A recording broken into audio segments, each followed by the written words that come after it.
is there a way to experience the benefits of sound and these frequencies without making the sound? Yes. I just have the privilege to interview Nina Rao. Nina Rao is a well known kirtan artist, chanter, and vocal singer. And today we're going to have a conversation with her about the power of mantra and how this can become a practice of meditation that you can do every day.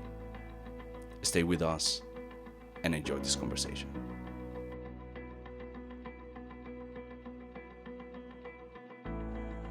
By chanting and chanting mantra, particularly. So, not necessarily singing, but chanting of mantra and employing the use of mantra, whether we're singing it or reciting it, I have been able to access a space in myself where I can withstand in a good way whatever might be happening.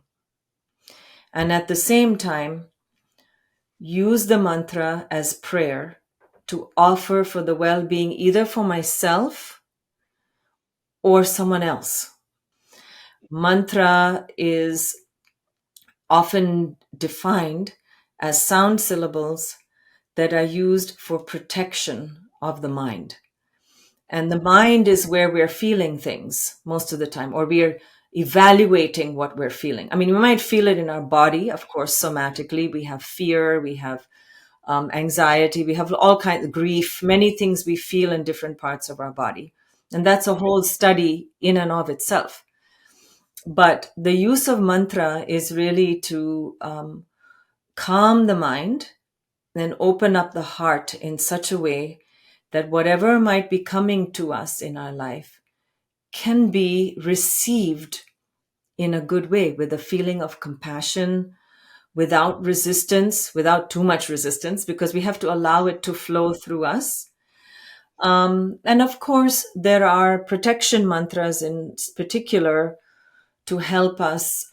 So, for example, when we traveled in the Himalaya, for example, we're traveling on the mountain roads and we would be leaving Kenchi, which is my guru's ashram. You know, Siddhima would say to us, okay, chant Hanuman Chalisa all the way to Delhi, she would say. And, you know, Hanuman is a protector. Hanuman is strong and wise, and so we don't know how he's protecting us. He might be providing a force field around us. He might also be helping us have the awareness to make the right decisions when we travel. You know, there's so many ways in which we access our wisdom because all these deities that we're naming in the mantras, these are deities of wisdom, of understanding, of knowledge, of love, all in one. We have these aspects, we can't always access them because we have our thinking minds that are obscured. And so, what we're trying to do when we do these practices of chanting mantra is to access that place of clear thought and understanding. Um, and in that moment, when we arrive in that moment, there isn't fear. And that's who Hanuman is. Hanuman is the embodiment of no fear. Hanuman is the embodiment of knowledge. Hanuman is the embodiment of courage, of love, compassion, all of these things. And these are the qualities that we need to get through our life. So, by activating these qualities using mantra, now I'm using mantra in a large sense because Hanuman Chalisa is technically not a mantra, but Maharaji used to say that people don't know, but Hanuman Chalisa is Maha Mantra, which means it has a transformative quality. But it's 40 verses. I don't know if Okay. you heard the Hanuman Chalisa, but it's 40 verses in praise of I think Hanuman. I heard the song from Krishna Das Hanuman Shalisa, but I don't know if Okay. it's the It's the same same. No, it's the same prayer. It's just his in his melody. There in are his many melody. different, Exactly. yeah, it's many different ways to sing it. Mm, So everybody has in India there are melodies that people use. I use yeah. different melodies. Just depends.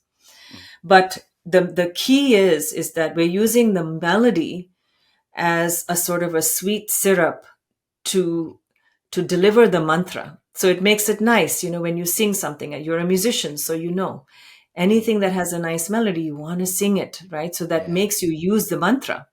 Yes. So that my experience with mantra. So, for example, when my partner recently had bypass surgery, and he also had a stroke, so I was in the hospital, and the whole time that I was sitting in the waiting room, the whole time that I was with him while he was coming back to consciousness, I was chanting internally, softly, but the mantra was always there the whole time. And I see it as a way of offering healing energy to him, and also to me, and also to all the doctors and nurses who are taking care of him and doing the work on him. So these are times, and then when my child was being born, I was in labor for whatever many hours, 24 hours. And during that whole time, we had mantra playing on the CD player in the room. So I could hear that healing energy of all kinds of mantra. So for me, my experience with sound and healing has to do with either recitation, listening, or singing mantra. And with that, it creates a protective container for the moment. And it also allows me to wish well, offer prayers to change things that may not feel positive at the moment. You were saying something about the mind, how to calm the mind and everything that is coming to us with anxiousness and fear and stuff. But how is with the heart? What is the effect of the mantras in the heart as well? So, in my opinion, the place where we want to be is where our mind and our hearts are aligned. In the Indian language, the word for mind is manas. Now, manas is not necessarily the thinking mind. Manas is the awareness mind that is completely in alignment. I'm pointing here to my heart as if my heart is here. I don't know where our heart is. Our heart is somewhere. But our heart is the place where those qualities that we're invoking in divinity, our heart is already in that place. But often our thinking mind pulls us away from that. So if we can align using mantra, using meditation, using breath practices, using sound, whatever we need to allow the thoughts, thinking of the mind as the sky, thinking of that sky as our awareness, and thinking of the clouds that go across the sky as our thoughts. Okay, we allow the thoughts to pass through the sky of the mind. Let them come. We don't know where they come from. We don't know where they go, but they move. They don't stay, right? That's one thing we know about our minds. We're always changing. And if we could for a minute just arrive like right here, right now, and with our awareness, with the sky of the mind, we recognize that whatever anxiety or fear we might be feeling, it's a thought, actually. It's not necessarily the reality of the situation. It's our perspective right now. But the reality, the great beings tell us, is that we are in a space of unconditional love. We're in the space of presence with a capital P, presence. So how do we enter into that space? Now you have moments of that, like when you're walking around the Himalaya, like you're entering into that space, and because of the grand atmosphere that you're in, the energy from the mother mountain and from the sky and the winds, you don't have a choice but to let go into that space until your mind changes. And then you get scared about something, because I'm sure you had a lot of fears and challenges up there on the mountain. Oh It's yeah. not so easy. Mm. So our whole lives are like this, whether we're climbing a mountain or we're figuring out how to raise our children, or we have projects we have to deal with in the house, or your basement is flooding, or who knows, anything could be happening. And that brings up those kind of anxious thoughts. And they're thoughts. Mhm. And there are ways in which to create a space between your thoughts and your actual awareness and understanding of the moment. And the way to do that is through cultivating a practice. Practice is what creates that space, which is our awareness, and we can access that space more easily. It's not, I mean, I'm not saying that it's instant, and I'm not saying that it's permanent. Mhm. The awareness is permanent, but our ability to align with that awareness is not necessarily permanent. We go in Mhm. and out of it all the time. You Yeah, know yeah, that. yeah. That's your experience, right? Yes, exactly. Yeah, yeah. Sure. So that place where you are accessing your awareness and you have a sense of well-being, that's in your heart. Mhm. And it's one and the same place. It's just Mhm. in our daily lives, they're different places. That's my experience of the heart and the mind. So it's kind of like meditation to achieve Hmm. that place. And instead, Yes. do you meditate as well? I consider my chanting practice a Hmm. meditation practice. Hmm. My guru, she never asked us to sit to meditate. And when I say meditate, I'm using the common terminology of sitting cross legged, Hmm. eyes closed, and just breathing. She never asked us to do that as a Hmm. practice. What she did ask us to do is to use prayer, whatever Hmm. that is for us, whether it's mantra repetition, just Hmm. repeating mantra, like japa, or whether we're singing the Hanuman Chalisa or we're singing Kirtan. Hmm. Her instruction to us was to be as focused as possible on the mantra. And through that focus and that ability of letting the thoughts come and go, we arrive in a meditative state, Hmm. hopefully. I don't know Yeah, when, I don't know for how yeah. long, but it is through the cultivation of that practice that the meditative state arises. Hmm. And in being in her presence, I noticed and I recognized that she was always somewhat in that space. Hmm. But being a true compassionate being, a saint, a bodhisattva, she also was here for us to hear our troubles and to help us. And later on in her life, when she was older and whatever samskaras or karmas she had on this plane were being fulfilled and it was time for her to leave, she was mostly turned inwards, like always in a meditative state. And she had to be kind of pulled out of it. We'd have to say, Hmm. Ma, so and so's here. Hmm. Do you see? But then she would kind of open her eyes, but she was very drawn into that meditative state, which was not a closed state. Because if you sat in that presence with her, it was reverberating for all of us to experience. So we could sit with her and feel that presence, that quiet presence in the silence. Sometimes you meet with people and they're really next to you, but you don't feel that they're present. Mhm. And people ask themselves, "Why? I was there with you." Do you recognize that you are here? Because in order to know whether they're here, you have to know that you're also here. Yes, I think sometimes I'm not here. Mhm. All of us. Yeah, Most of the time, we're not here. yeah, All of yeah, us. It's not just you.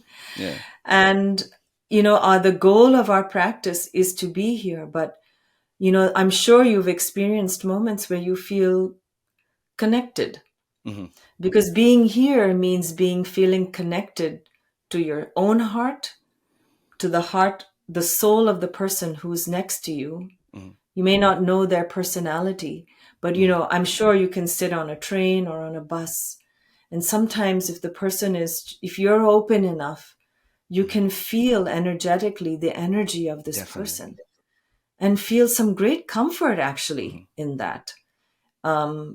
Unless their energy is something else. So it Yeah, just depends on where we're all at. But yeah. my understanding is that in that silence is where everyone feels that everything is all one. Hmm. Where we enter that space, because again, all the great beings say we're not separate. We feel we're separate because of our personalities, Mhm. because of our bodies that we're born into. So, you're over there in Germany. Are you in Mhm. Germany? I'm in Germany Yeah. right now. And I'm in New York, Mhm. and we have an ocean between us Mhm. and all kinds of cultures. And yet, somehow, while I'm sitting here and looking at you and hearing your voice, Mhm. I can find, this is the beauty. I love this remote business Yes, of yes, me too. connecting, Yeah. it's, we can do that across the ethers. And all these amazing masters and male or female, whoever doing practice up in the mountains, we may not see them, but all their sadhana is affecting us out here in the world because they're doing it for our benefit. Is there a way to experience the benefits of sound and these frequencies without making the sound? Yes. I think listening, just even listening is, whatever you're listening to. You could be listening to the wind in the trees. You could be listening to the birds outside in the morning. You Mhm. could be listening to chanting or music or anything. And the moment you turn your attention to that energy, to that wavelength, you're already finding a way to arrive into the moment. Mhm. It's all about, like Ram Dass and Bhagavan Das said, it's like, be here now. How do we do that? So if we're cooking, let's say we're preparing a meal for our family, the way in which to really bless the food is to arrive in the moment of preparing the food. Because very easy Mhm. to prepare food, you're thinking about a million other things. Mhm. How about you try to chant a mantra or really look at the food that you're preparing and say, you can hear the bubbling of the water, you can hear the steam rising, you can look at the vegetables and then imagine, like, where did they come from? Mhm. And really, like, feel into the presence of the food. Mhm. I mean, there's so many ways to be mindful, like to arrive here. It's all around us all the time. Mhm. And so sound is one of those mechanisms. Our sight is another. Our senses, through our skin, our ability to smell things, so all of these, you can employ all of these. And for you and me, who love to play music and Mhm. sing and chant, sound is a big part of it. Yeah. And it is for everybody, which is why music is such a universal language. Mhm. Yeah. There's so much you can transmit without knowing the language of the music that's being sung. But the heart of the person comes through in the one who's singing. What is the difference between chanting and singing? You can sing chants, right? But chants, the way I see chanting, is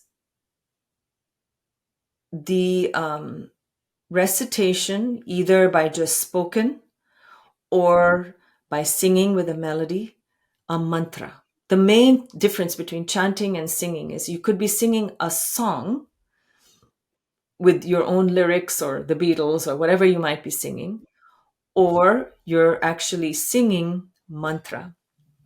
And the magic of mantra is what makes chanting different from singing, because it is said from the old scriptures and the old traditions in India, and probably in many traditions that I just don't actually know about, because chanting is very much a part of all traditions, whether it's Christian or indigenous tribes, they all have their form of sacred singing. So what's in that sacred singing? And what makes it sacred? There is wisdom contained in the sound syllables. So if you take the chant, like the chant that very many people sing, which is Om Namah Shivaya, okay, let's just say those three words make up a mantra. You can also sing just Om. You can also sing just Shiva, which is the name of divinity. Namaha makes it I bow to Shiva. So Om is invoking the universal spirit. Namah Shivaya, which means I bow to Shiva. So, and who is Shiva? We don't know. We have an idea We're told he is the absolute he. We can call him he, we can call him they, we can call him whatever we want. But Shiva is that absolute being, the ground of being, the one where we all come forth from, the one from whom we are a part. And there are so many different names. There's Ram, Shiva, Krishna, Devi, Durga, Tara, Hanuman, you name it. But this is the beauty of the Indian tradition. Like, all of these invoke that quality of divinity, which we don't always see inside ourselves. So the way in which we can access that space is to make an offering to what we believe seems to be outside of ourselves, but is actually inside ourselves. And Om Namah Shivaya comes in the 8th verse of this long form prayer called the Rudram. And you're chanting it, because the way in which you practice the Rig Veda is not to read it like a story, but to chant it. And you have to chant it exactly in the way that it was transmitted from the original rishi or the seer who received that transmission of wisdom. And it's an oral tradition. So it's been carried down for thousands of years, from guru to shisha, guru to disciple, disciple to their satsang, whoever is receiving. And you receive it as a teaching. So these rishis who received the transmission received it through tremendous tapasya or sadhana or spiritual practice, where they were able to align with the elements in the way, I don't know how it works, but this is the way that we're told it happens. And through that, they receive the knowledge and full understanding of being one with the universe, or understanding what is unconditional love. Or when somebody says to you, everything's perfect, do you understand what that means? I don't. I hear it as they know that, they understand that. And it is with that understanding that they have wisdom and a compassionate heart, the two things that are required to help us, because we're all crazy. We're so filled with all of our insanity, and they're helping us through that. Yeah. And it is by using these modalities of practice is where we have a chance to actually find our way to that enlightened state, whenever that is. It's either this lifetime or many lifetimes from now. We don't know. But the main thing is to get on a path. Okay, so going back to the mantra again. They say that in this day and age of what they call the Kali Yuga, where we're so obscured by everything that's going around, it's very hard for us to do any real practice, in the way that it was done in the earlier ages, where everybody was turned towards divinity. In this, we're so absorbed by everything else that's going on in our lives that it's even hard to meditate. I'm not saying you shouldn't try to meditate, but in India, it's often said that the only way through this Kali Yuga is the chanting of the name, and particularly chanting of the name in the form of kirtan, where we're singing. It's so simple. You don't have to know anything. Just do it. And as you do it, the knowledge and the wisdom that is to arise, to open our hearts and calm our minds, will come through in the repetition of the mantra, however you do it, whether you're singing it with music or you're just reciting Om Namah Shivaya, Om Namah Shivaya, Om Namah Shivaya, or are we singing it? Whichever way. The main thing is to hear the mantra and then to also repeat it. So that's why we do call and response, right? So you're talking about mantras are syllables. They have a Yes, meaning. they're sacred sound syllables. They Hmm. have their own meaning that's revealed to us on the inside. Hmm. Nobody can tell you what they mean. And the meaning is so large and expansive, but the way to it and the way you understand it is very individual. So when you're singing a mantra, for example, you feel the vibration. This vibration is having the effect of love, or. calmness or something inside of you, depending of the mantra? I don't know if it depends. So let's go back to mantras again and healing. So in India, for example, mantras are used for everything, not just to sit and sing kirtan. When you go and see an Ayurved, like a traditional Indian medicine doctor, they use mantra in addition with herbs and your pulse diagnosis and whatever they might be doing, what you eat. Mantra is used for everything. Mantra is used when you go and have your astrological chart read. Mantra is used when you're starting a business. Mantra is used when you're having a baby. There's mantras for everything. There's mantras when you're dying, right? So there are specific mantras for different things. But when we're singing simple mantras invoking the divine, the large beings like Shiva or Ganesha or Hanuman or Ram, these mantras, they don't have any specific purpose other than to help us feel the love inside of our own hearts. That's really what they're for. And you can use them at any time. Like if you're feeling particularly afraid, let's say, for some reason, chant the same mantra.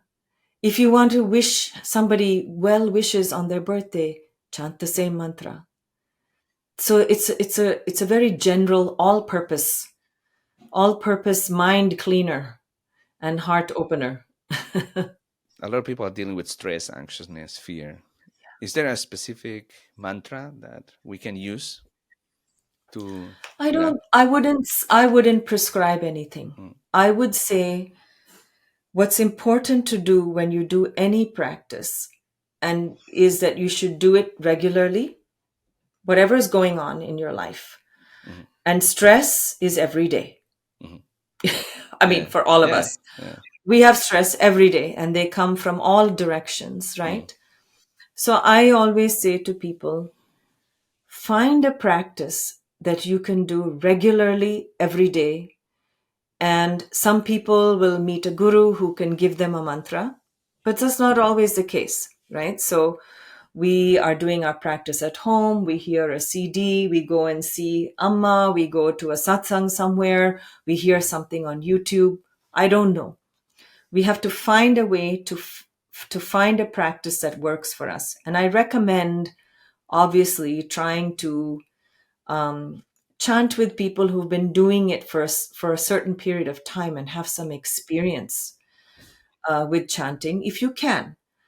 But for me, I sing many different mantras, but my daily repetition of practice is very specific. It's a mantra that I feel that I resonated with when I went to a particular sacred place in my life. And that mantra just flooded through my whole being. And it's something that I do every day, all the time. It's just always in the back of my mind, as much as I can remember. So you can hear the mantra even though when you're not singing it. Yes. It's And there. You hear it not even up here. You feel it in your you feel it. body. It's just arising. It's self-invoking. It's always going on, just like this prayer wheel is turning. I'm turning it right Yeah. now. But there's an eternal prayer wheel that's going on all the Mhm, time. So in the same way, my feeling about mantra is that the whole universe is made up of mantra. mhm, Think of it as like a fabric of mantra. And they could be of many different colors. They could be of many different, like think of a fabric, a tapestry, many different colors, many different thicknesses and thinness. And you can use whatever weave you want to make anything look the way you want it mhm, to. We don't know. mm, It's infinite. mm, So find the one thing that you like to do, one or mm, two or three things that you can do regularly. If you have 5 minutes a day, you sit down in a quiet place, turn off your phone, and try to do the repetition of this mantra. 5 minutes every mm, day, no matter what's going on. And you don't have to have a purpose to do it, except for that I'm doing practice. mm, That's it, mm, period. I'm going to do this practice for myself, for all my family around me, for the sky, for nature, for the birds, whatever your choice is. Mm. But pick it and do it. Mm. And find yourself doing it maybe when you're driving. Think about, oh, I'm going to start thinking about things, but maybe I'll just slowly, slowly repeat my mantra. Or when I'm cooking, no one else is around, you can just start repeating your mantra quietly. Mm. The more you do that, the more you create a foundation for yourself to, when things go bad, you'll find that the mantra will be there to help you. Mm. If you don't do that at other times, it's very hard to suddenly start doing practice when things are hard. You create a practice muscle for yourself and it starts to work. Like imagine that you're lifting weights and you're creating strong arms for yourself. Maybe you're not lifting heavy loads every day, but when the time comes to suddenly have to lift like a heavy piece of furniture, your muscles are there and ready and waiting for you, right? Same way with the mantra. You're feeding the body with a certain kind of vibration, Yeah, frequency to elevate your state of mind. It is something yeah. like this. It is. I mean, I don't know how to use the words vibration and frequency because I've never studied it. But my experience of it is one that it's healing for my heart, body, and mind, and it's healing for others as well. Like when you sit together in a group, like for example, I volunteer for a hospice organization to sit with people who are dying. Now, they are not part of my community. They don't know what mantra is. It's just regular people. But in my experience, when I've been in that setting with families who are either caring for someone who's dying or someone is dying, my presence and my silent invocation of the mantra, because I don't need to do it out loud. I don't need to make them feel uncomfortable. It doesn't, because it's not what they do. Like, why should I impose that on them? There's no need. So that means you come But there, but you don't sing the mantra. You just I don't sing it. I just sit quietly, but the mantra is going through you- my mind. mm, Some people I sing it out loud. Like there are people who like mantra, and so they'll ask me to chant. But there are some people who don't know anything about it. So there was one patient of mine, I saw him he was diagnosed as terminally ill, which in America means that you have only 6 months to live. So I started to see him at that point. But he lived for 9, 10 months. And in the beginning, I would talk to him, I'd hold his hand, just sit with him for a little while. And his wife was cooking in the kitchen or doing something else. Like it's a break for her, when someone else comes to be with her husband. And she never said anything to me. After I finished, before it was time for me to leave, I would go in the kitchen and see how you're doing. And we'd talk about the fish that she was making for him or, mm, whatever. yeah. And then when he was slowly, like really transitioning, he couldn't talk anymore. So he couldn't hear anymore. So I would just listen and just very quietly. And she said to me at the end when he died, she said, I really, for me to, she said, I know you didn't say it, but I know you were praying over him. Mm. That's all she said. Oh wow. So, so she She felt felt it. whatever she Mhm. felt, she just felt it. So if that's vibration, then that's vibration. What are the benefits for you for chanting? It's like if you don't chant one day, how do you feel? I feel like I'm not breathing properly. Really. It's become such a part of my life now that I don't even think about not chanting. And so I have a daily practice. I try to, when I first thing wake up in the morning, before, you start thinking about anything, like, there's that space where you're sort of half awake and Yeah. sort of sleeping Mhm. still. I try to use that moment. You can train yourself to do this, Mhm. to start silently invoking mantra inside of yourself. If you do that right away, you start your day in such a way where you'll keep coming back to it as much as possible. It Yeah. doesn't always work. Things Mhm. happen. But the good news is that if you start to continue to do this practice, again, it's like a muscle memory. So slowly, when you'll suddenly realize, oh my God, all I've been doing is my negative thoughts have been making me crazy. I'm angry. I'm snapping at my partner. Yeah. I'm arguing with somebody on the phone.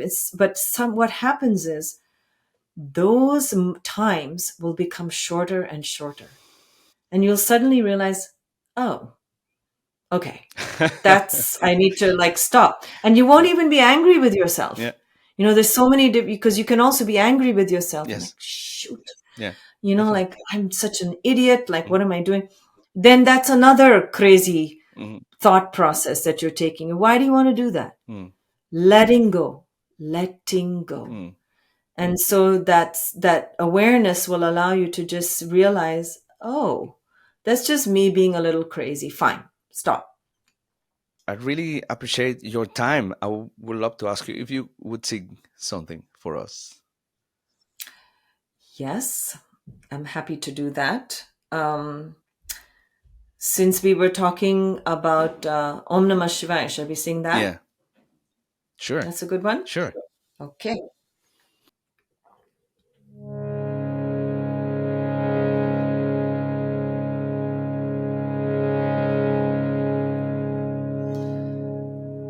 So I'm going to just start with Om and some mantras to the Guru, to Ganapati, and to Saraswati. And you can just listen.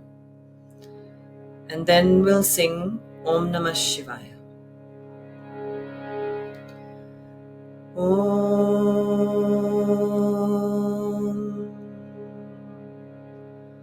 Shri Gurubhyo Namaha Hari Om Ganana Antva Ganapati Gum Havamahe Kavim Kavinamupamashravastamam Jeshtarajam Brahmanam Brahmanaspata Anashranvannuti Visita Sadhanam Mahaganapataye Namaha Prano Devi Saraswati Vajebhirvajinivati Dhinam Vitryavatu Ano Divo Brahataf Parvatada Saraswati Ajata Gantu Yagyam Havan Devi Jujushana Gratachi Shagman No Vachamushati Shranotu Vagdevyai Namaha.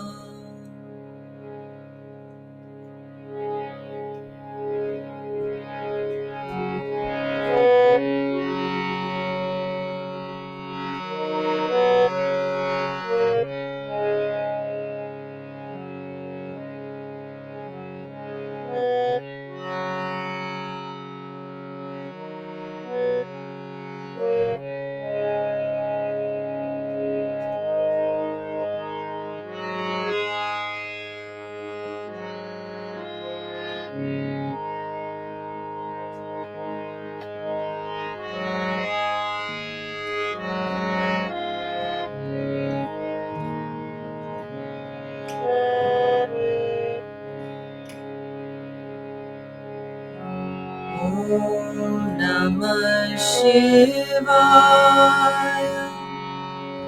Om Namah Shivaya.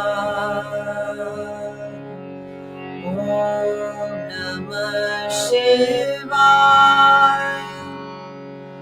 Om Namah Shivaya. Om Namah Shivaya. Om Namah Shivaya. And now your turn. Om Namah Shivaya. Om Namah Shivaya. Om Namah Shivaya. Om Namah Shivaya.